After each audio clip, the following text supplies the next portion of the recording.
अस्सलाम वालेकुम लिसनर्स। आज जो कहानी मैं आपको सुनाने जा रही हूँ वो बहुत ही इंटरेस्टिंग है और ख़ौफनाक भी है। उम्मीद करती हूँ कि आपको ये कहानी ज़रूर पसंद आएगी। तो चलें बढ़ते हैं कहानी की तरफ। ये कहानी एक ऐसे लड़के की है जो बहुत ही ज़्यादा अमीर होता है और करोड़ों की उसकी जायदाद होती है, लेकिन मसला ये होता है कि वो इंतहाई बदसूरत, देखने में काला उसका रंग होता है और उसको कोढ़ की बीमारी होती है। कोढ़ की बीमारी मतलब कि उसके चेहरे पे, पूरे जिस्म पे मोटे मोटे से फोड़े से निकले हुए होते हैं और वो देखने में इंतहाई जो है वो बहुत बुरे लगते होते हैं। और सोने पे सुहागा कि उसकी जो कमर होती है वो भी झुकी हुई होती है। जैसे जब वो चलता है तो वो इतना झुका हुआ होता है कि जैसे वो नीचे से कोई चीज़ उठा रहा है, और वो चलता ही ऐसे होता है, उससे सीधा खड़ा ही नहीं हुआ जाता। तो होता कुछ यूँ है कि उसके जो माँ बाप होते हैं उनका इंतकाल हो चुका होता है। उसका एक बड़ा भाई और भाभी होते हैं जो कि उसकी बदसूरती की वजह से उसके साथ नहीं रहते होते, वो सेपरेट रहते होते हैं। और वो अपने घर में जो महल नुमा उसका बहुत बड़ा घर होता है, उसके अंदर वो अकेला अपने नौकरों के साथ रहा करता था।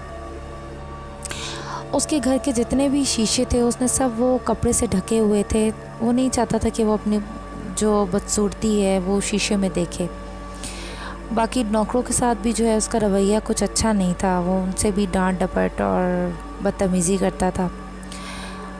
अब एक दिन वो जो है बहुत ज़्यादा परेशान था, यही सोच रहा था कि मुझे कोई चीज़ मिल जाए या कोई ऐसी दवा मिल जाए जिससे मैं ख़ूबसूरत हो जाऊं। वो उसे किसी भी कीमत पे ख़रीदना चाहता था। सोचते सोचते वो अपनी गाड़ी में बैठता है और काफ़ी दूर निकल जाता है। जाते जाते वो देखता है कि वो एक सुनसान जगह पे, यानी कि सुनसान सड़क होती है, वहाँ वो निकल जाता है। और उसके आसपास जो होते हैं वो घने दरख्त आना शुरू हो जाते हैं और काफ़ी ख़ौफनाक मंज़र शुरू हो जाता है। और अब आहिस्ता आहिस्ता अंधेरा भी होने वाला था। तो वो देखता है कि अचानक उसकी नज़र पड़ती है कि बीच सड़क पे एक औरत है जो कि औंधे मुँह जो है वो लेटी हुई है। अब वो बहुत ज़्यादा परेशान भी होता है और हैरान भी होता है कि इस टाइम इतनी सुनसान जगह पे ये औरत क्या कर रही है।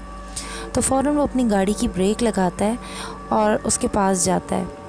जैसे ही वो उसके पास जाता है तो वो तड़प रही होती है, यानी कि प्यास, ऐसा लगता था जैसे उसे प्यास लग रही है।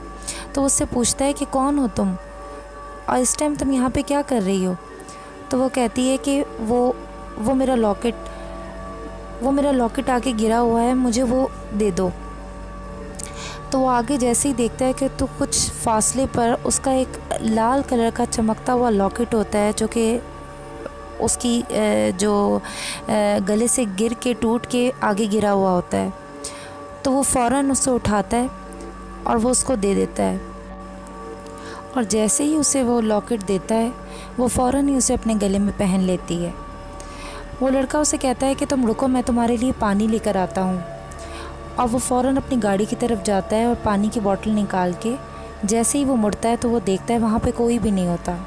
वो बहुत हैरान होता है और इधर उधर देखता है कि शायद वो कहीं साइड पे बैठ गई हो या इधर उधर होगी, लेकिन वो उसको नहीं नज़र आती। तो वो फ़ौरन ही डर के मारे अपनी गाड़ी में बैठता है और फ़ौरन घर की तरफ चला जाता है, क्योंकि अब अंधेरा भी हो चुका था। तो वो फ़ौरन अपने घर की तरफ चला जाता है। घर पहुंचते ही वो सीधा अपने कमरे में चला जाता है और आज जो कुछ उसके साथ हुआ होता है वो सोचते सोचते ही सो जाता है। अचानक रात के 3 बजे इसे बाहर से कुछ आवाज़ें आती हैं। वो अचानक उठकर बैठ जाता है और डरते डरते बाहर जाता है। कौन है वहाँ? अंधेरे की वजह से उसे कुछ भी नज़र नहीं आ रहा था। जैसे ही वो लाइट ऑन करता है तो देखता है उसके सामने एक औरत जो इंतहाई खूबसूरत, लंबे लंबे बालों वाली, उसके सामने कुर्सी पे बैठी हुई है और उसको देखकर मुस्कुरा रही है। वो इसे देखकर बहुत बुरी तरह डर जाता है और इसे पूछता है कि तुम कौन हो और तुम अंदर कैसे आई हो। वो इसकी तरफ देखकर मुस्कुराती है और कहती है कि मैं तुम्हारा शुक्रिया अदा करने आई हूँ। तुमने मेरी आज मदद की थी, लेकिन मैं बहुत जल्दी में थी तो इसलिए मैं तुम्हारा शुक्रिया अदा नहीं कर सकी। इसलिए मैं तुम्हारे पास आई हूँ, और मैं किसी का एहसान नहीं रखती। बोलो, मैं तुम्हारी क्या मदद कर सकती हूँ? मैं तुम्हारी एक ख्वाहिश पूरी कर सकती हूँ। वो लड़का ये सुनकर हैरान हो जाता है और फ़ौरन उसे कहता है, क्या तुम मेरी बदसूरती को ख़त्म कर सकती हो? क्या तुम मुझे खूबसूरत बना सकती हो? वो औरत कहती है कि हाँ, मैं तुम्हें खूबसूरत बना सकती हूँ। कल तुम इसी वक्त मेरे घर आ जाना, मैं तुम्हें खूबसूरत बना दूँगी। ये कहते साथ ही इसके कमरे में अंधेरा हो जाता है और जैसे ही रोशनी होती है वो औरत वहाँ से गायब होती है। वो सारी रात उसके बारे में सोचता रहता है कि क्या वो औरत वाकई मुझे खूबसूरत बना देगी, और बड़ी बेचैनी से कल रात के वक्त का इंतज़ार करने लगता है। जैसे ही रात होती है वो उसके बताए हुए पते पर पहुंच जाता है। वो ही सुनसान सड़क और घने दरख्तों से गुजरते हुए वो एक पुरानी झोपड़ी के पास पहुंच जाता है और देखता है कि वो झोपड़ी इंतहाई खौफनाक लग रही होती है। झोपड़ी के बाहर जलते हुए अंगारे, इंसानी खोपड़ियों का ढेर और झोंपड़ी के अंदर से निकलता हुआ धुआं उसे और मज़ीद खौफज़दा कर रहा था। वो फिर भी डरते डरते अंदर जाता है। जैसे ही वो अंदर जाता है तो सामने एक इंतहाई कदावर खौफनाक शक्ल में एक जिन खड़ा होता है जिसके 2 बड़े बड़े सींग होते हैं।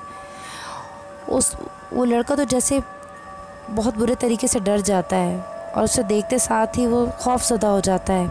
इतनी देर में इस औरत की आवाज़ आती है, उसे अंदर आने दो, और वो जिन कुछ कदम पीछे हट जाता है। असल में वो औरत एक चुड़ैल थी जो अपने काले जादू से हर काम किया करती थी। वो लड़का देखता है कि वो चुड़ैल एक बड़े से बर्तन में मुसलसल कुछ बना रही है और बर्तन से लाल रंग का धुआं उठ रहा है। वो लड़का कहता है कि तुमने मुझे कहा था कि कल तुम आ जाना, देखो मैं आ गया हूँ, अब तो मुझे फ़ौरन खूबसूरत बना दो।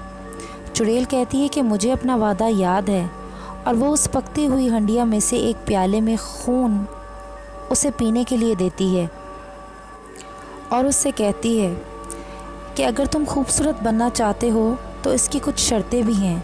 वो लड़का इसके हाथ से वो प्याला फ़ौरन ले लेता है और उसे पी जाता है और कहता है कि मुझे खूबसूरत बनने के लिए हर शर्त मंजूर है, मैं अपनी बदसूरती से पीछा छुड़ाना चाहता हूँ। चुड़ैल कहती है कि ठीक है, जैसे तुम्हारी मर्ज़ी, आगे के लिए मैंने तुम्हें आगाह कर दिया था, अब जो कुछ भी होगा उसके तुम खुद ज़िम्मेदार होगे। तो लिसनर्स, कैसी लग रही है आपको स्टोरी? वीडियो बहुत ज़्यादा लेंथी ना हो इसलिए मैंने इसको पार्ट में जो है वो डिवाइड कर दिया है। मेरी स्टोरीज़ रोज़ आती हैं, इसका नेक्स्ट पार्ट इंशाल्लाह मैं कल ही अपलोड कर दूँगी। तो नेक्स्ट पार्ट देखने के लिए प्लीज़ आप मेरे चैनल पे ज़रूर विज़िट करिएगा और मुझे फ़ीडबैक ज़रूर दीजिएगा कि आपको मेरी स्टोरीज़ कैसी लग रही हैं, और मेरे चैनल को ज़रूर सब्सक्राइब करिएगा, बेल आइकन को ज़रूर प्रेस करिएगा। मिलते हैं नेक्स्ट एपिसोड में, तब तक के लिए अल्लाह हाफ़िज़।